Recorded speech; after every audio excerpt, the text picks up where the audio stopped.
बच्चों, आज हम अध्याय 5 पढ़ेंगे। आओ खेलें खेल।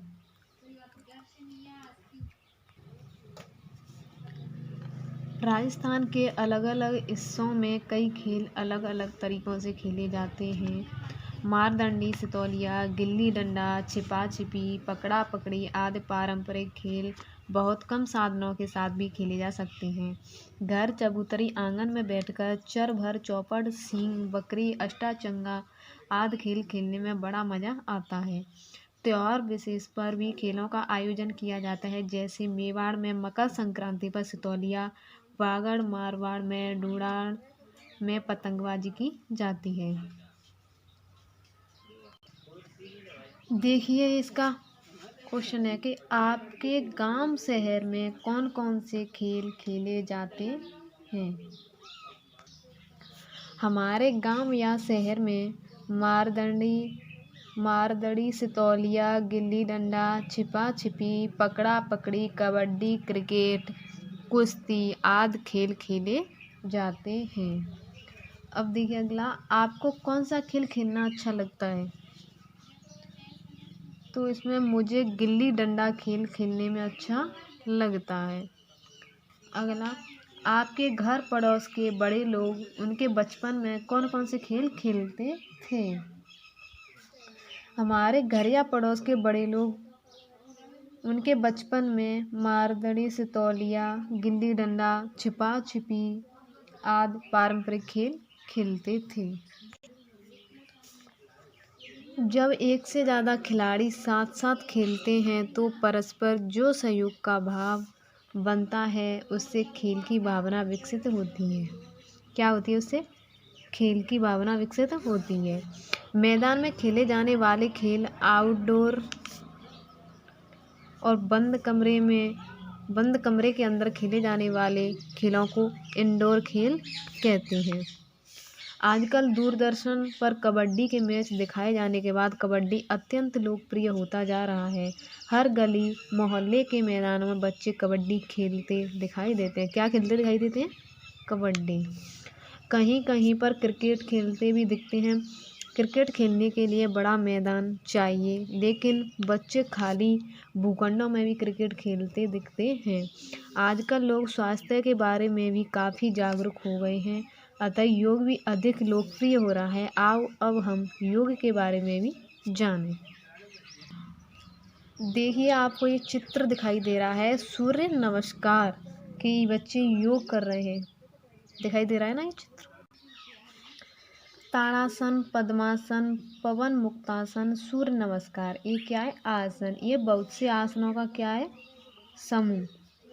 पतंजलि ऋषि के अष्टांग योग में यम, नियम, आसन, प्राणायाम, प्रत्याहार, धारणा, ध्यान एवं समाधि का समावेश है। विद्यार्थियों के सर्वांगीण विकास के लिए ध्यान अति आवश्यक है। इससे जीवन जीने की कला का विकास होता है। जीवन के प्रति सकारात्मक दृष्टिकोण विकसित होता है। योग शारीरिक, मानसिक, बौद्धिक, आध्यात्मिक विकास में भी सहायक है। देखिए, प्रार्थना सभा में योगासन करने के पश्चात आप कैसा महसूस करते हैं? तो प्रार्थना सभा में योगासन करने के पश्चात हम ऊर्जावान तथा अच्छा महसूस करते हैं। देखिए, योग शिक्षा से संबंधित आपके अपने अनुभव हैं तो कक्षा में सुनाइए, हमें योग क्यों करना चाहिए। योग शिक्षा से मनुष्य स्वस्थ रह सकता है तथा योग के नियमित रहने से व्यक्ति लंबी आयु पा सकता है और योग से मानसिक, बौद्धिक, आध्यात्मिक विशेष प्राप्त होता है, अच्छा महसूस होता है। हमें योग क्यों करना चाहिए? योग शारीरिक, मानसिक, बौद्धिक, आध्यात्मिक विकास में सहायक होता है तथा इससे जीवन के प्रति सकारात्मक दृष्टिकोण विकसित होता है, इसलिए हमें योग करना चाहिए। स्वामी विवेकानंद ने कहा था कि सर्वप्रथम हमें नव युवकों नवयुवकों को बलवान बनाना चाहिए। योग एवं खेल मनोरंजन के साथ शरीर को सुगठित, स्वस्थ, सुडौल व सुंदर बनाते हैं। भारत सरकार के प्रयासों से 21 जून 2015 को अनेक देशों के लाखों लोगों ने योग के आसन करके योग दिवस मनाया। आजकल विदेशों से अनेक लोग हमारे देश में योग सीखने आने लगे हैं। संयुक्त राष्ट्र संघ द्वारा 21 जून को अंतर्राष्ट्रीय योग दिवस घोषित किया गया। शांत बैठकर सामान्य रूप से सांस लीजिए। नाक के आगे हाथ रखकर सांस को महसूस कीजिए। अपनी जगह पर 10-12 बार कूदकर नाक के आगे हाथ रखकर सांस को महसूस कीजिए। किस स्थिति में सांस गर्म लगेगी और किस स्थिति में ठंडी। तो देखिए, शांत बैठकर सामान्य रूप से सांस ठंडी होगी तथा कूदने के बाद जब हम सांस लेते हैं तो वो सांस गर्म होगी, गर्म महसूस होगी।